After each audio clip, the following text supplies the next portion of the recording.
If you can grow chlorella, then you can grow moina. Moina is the source of life for betta fry. When the betta fry is 2 weeks old, so moina is the best choice for your betta fry.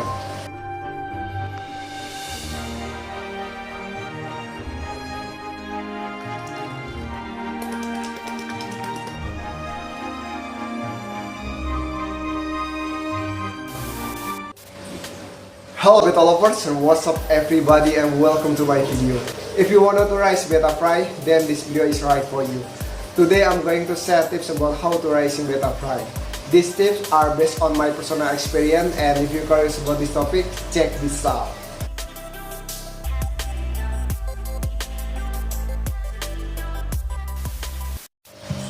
Tips number 1, see the weather. For me personally, this is the most important thing that we must be considered. Betta fry are ideally grow up in the summer or dry season.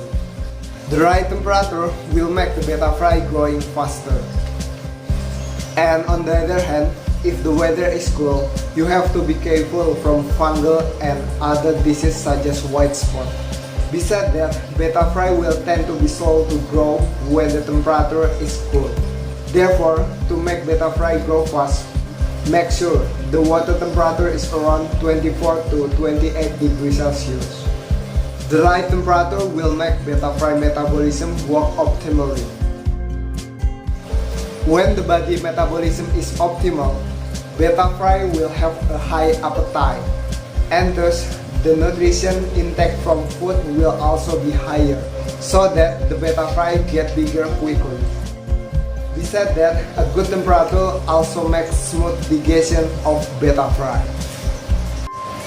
Tips number 2 is prepare chlorella. Feed for betta is classic problem that is often complained by betta breeders and betta fish lovers. Chlorella is a very important alternative if you have problem to get live feed. If you can grow chlorella, then you can grow moina. Moina is the source of life for betta fry.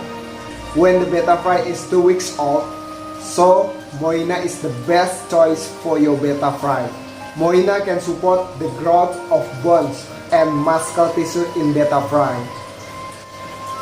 In 2020, I highly recommend that you as betta breeder or betta hobby can grow chlorella and moina and don't need to rely on feed that found in nature. Because chlorella and moina cultivation is very easy and definitely cheap. If you want me to discuss about chlorella and moina, you can comment below. Tips number 3, give catappa and banana leaves. Catappa leaves and banana leaves will help the betta fry to survive. Using the right amount of this leaf will produce infusoria. Indirectly, catappa leaves and banana leaves can be a home for good bacteria. Catappa leaves and banana leaves will become a place for spoilage of leftover and the dirt from the betta fry. Based on my personal experience, this method is very good for growing betta fry and adult betta. Apart from making the water comfortable, catappa and banana leaves can be a shelter for betta fry if the sun is too bright. Tips number 4, intensive water change. Listen and believe in me. The more you change the water, the faster your betta fish will grow. I've tried. You can drain some of the water in the betta fry container.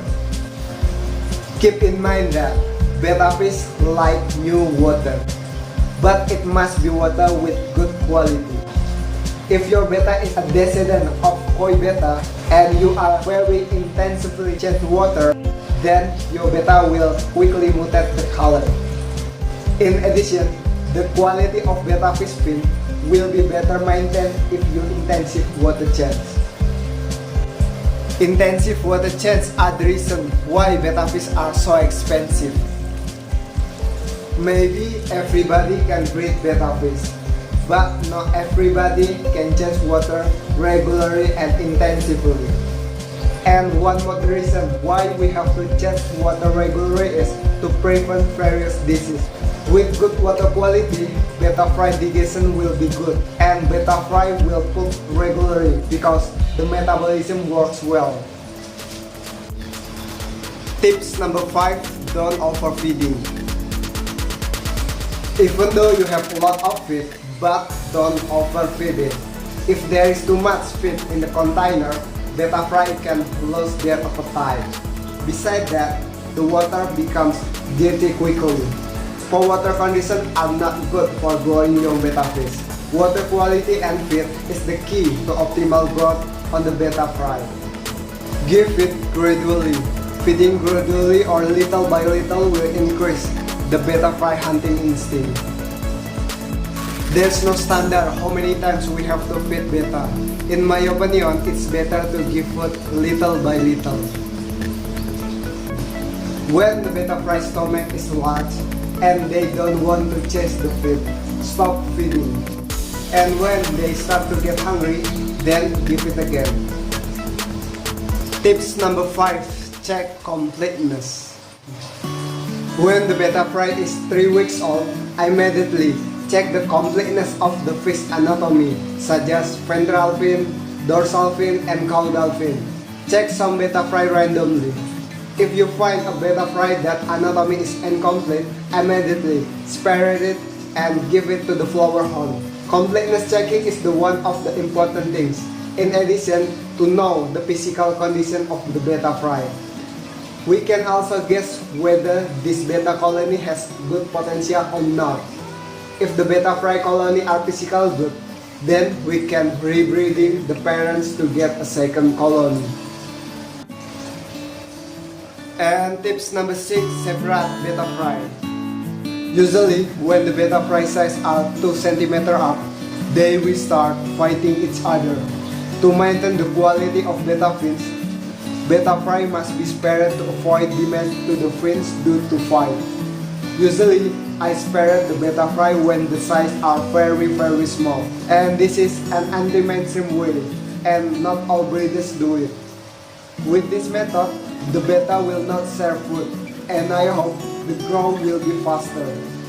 But if you are not ready to change the water regularly, I suggest not to use this method. And you also need to know that the size of betta fry is divided into two, namely large betta fry and small betta fry. When you spare the large betta fry, then the small betta fry in colony that are slow to grow also have the opportunity to grow fast. Separation of the large betta fry from small betta fry will stop the domination of large betta fry when scrambling for food, so that the small betta fry have the opportunity to get more food. Okay, betta lovers, maybe you have different opinion or maybe you have a question about betta fry, you can write in column comment. And finally, thank you so much for watching this video and see you in the next video.